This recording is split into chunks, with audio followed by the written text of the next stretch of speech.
Exercise number 6.4, question number 17. The sum of the sixth and eighth term of an AP is 40 and the product of fourth and seventh term is 220.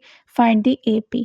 अब हमारे पास given क्या है कि six और eighth term का जो सम है वो क्या होगा 40, जिसका मतलब क्या है सोल्यूशन में गिवन दैट कि A6 plus A8 equals to 40।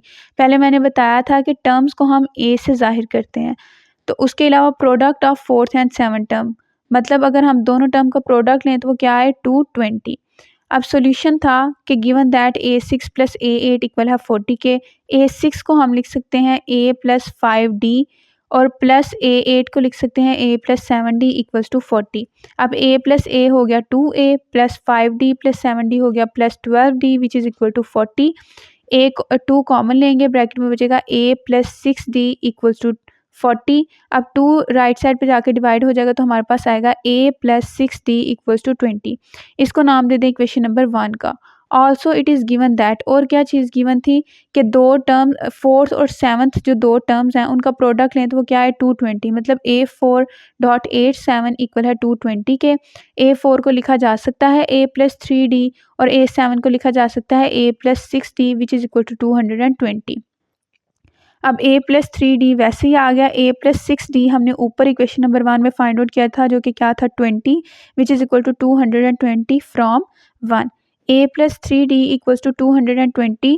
अब 20 राइट साइड पे आके डिवाइड हो जाएगा तो डिवाइड में 20, तो A प्लस 3D इक्वल आ गया 11 के, जिसको नाम दे दें इक्वेशन नंबर 2 का। Subtracting 2 from 1 we get 3D equals to 9 which implies D equals to 3।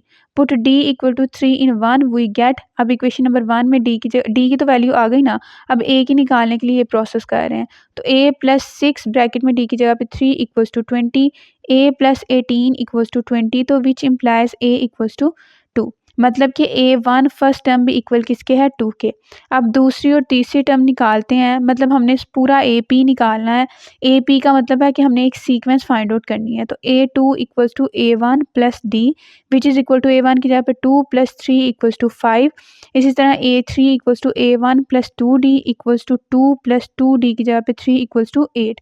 Required AP is 2, 5, 8। AP अगर हम फाइंड आउट कर रहे हैं तो हम इस तरह सीक्वेंस की फॉर्म में लिखेंगे कॉमा लगा के।